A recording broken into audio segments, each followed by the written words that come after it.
Hello students. In our previous video, we have started second unit, that is banker and customer. So in that second unit, we have discussed the concept. In our previous video, we have discussed the concept of customer. Then we have studied the definition of customer and we were discussing about the relationship between banker and customer. So the relationship between banker and customer, it is a relationship of good faith, mutual trust and understanding. So relationship between banker and customer is basically of two types, that is special relationship and general relationship. This general relationship is again of two types, that is primary relationship and secondary relationship or subsidiary relationship. So this general relationship, it is a question which is sometimes it is asked for 15 marks or even it is sometimes asked for 5 marks. So as per the weightage of marks, you have to reduce or increase your answer. So now we will discuss primary relationship. So what is the primary relationship between the debtor and creditor? So the primary relationship between banker and customer, it is of debtor and creditors. Sometimes the banker becomes the debtor, sometimes the banker acts as the creditor. Sometimes customer is a debtor, sometimes customer is a creditor. In last video, we have discussed the case study on these points, how the case studies were asked. So when the banker is debtor and creditor, we have already discussed about that. Now, there are certain special features of this debtors and creditor relationship between the banker and the customer. So these special features, there are 6 special features of this debtor and creditor relationship between banker and customer. Now first is banker is a dignified debtor. Banker is a debtor. Banker takes the loan. So we have said that when the customer goes to the bank and deposit the money in the bank, at that time banker is a debtor and customer is the creditor. But banker is, no doubt he is a debtor, but he is called as a dignified debtor. So banker receives money from the customer in the form of deposits, that is borrowing in a dignified way. No doubt banker receives the money, that is the loan, or that is he is a borrower, but it is in a dignified way. Banker is a borrower. So banker is a dignified debtor. Why banker is called as a dignified debtor?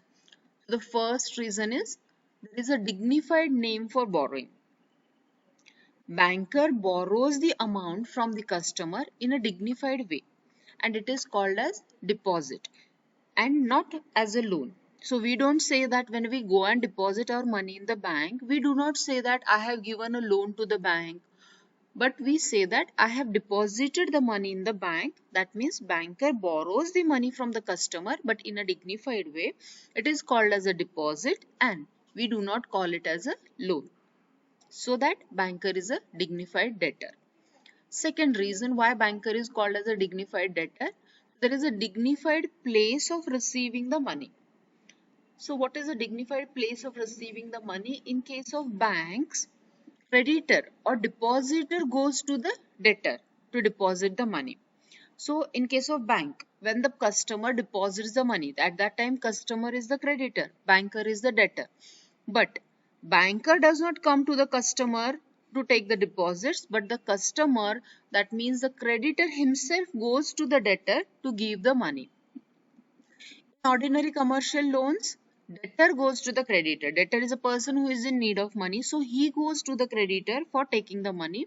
But in case of banks, banker does not come or go to the depositors who are the creditors, but the depositors, creditors, they themselves, they go to the debtor, that is banker. Next reason, due date for payment. So in case of banks, there is no due date for repayment of the loan. Banker has to repay the money deposit only when the customer asks for the repayment. So in case of banks, due date for repayment is not fixed. Banker has to pay the deposit only when he is asked by the customer In case of ordinary commercial loans, the debtor has to repay the debts on the due date. So when a person takes a loan, there is a due date is fixed for repayment of that money, and on that date, the debtor has to repay that money. But there is no such case, no such condition in case of banks, but banker has to repay the money whenever the customer asks for the repayment of that money.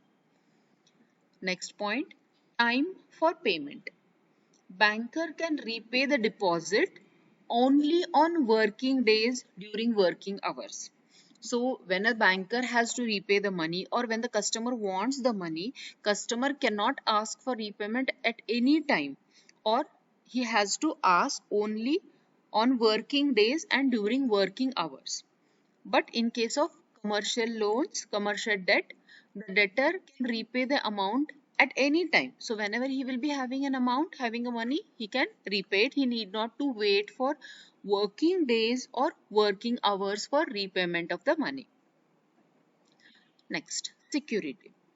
So security means what? Whenever a debtor is in need of money and he approaches the creditor, he has to keep certain valuable article by way of a security with the creditor. Debtor, the person who is in need of money, he has to keep certain valuable article by way of a security with the creditor. But in case of bank, banker will not give any security to the customer for borrowed money. When we deposit the money in the bank, at that time we are the creditors, banker is the debtor. But banker does not give anything to us by way of a security to the customer for the borrowed money. In case of commercial loans, commercial debt, debtor has to give the security to the creditor for borrowing. Next, place of repayment.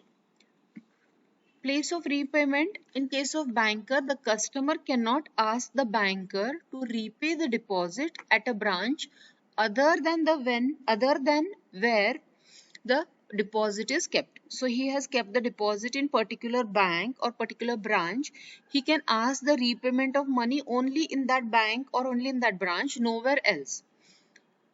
But in case of commercial debts, creditor can ask the debtor to repay the money at any time or any place also. He can ask for the repayment of the money.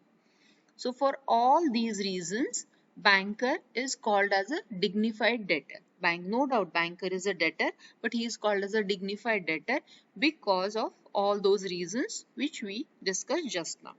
So rather other points, we are going to talk about those points or discuss those points in our next video. Thank you.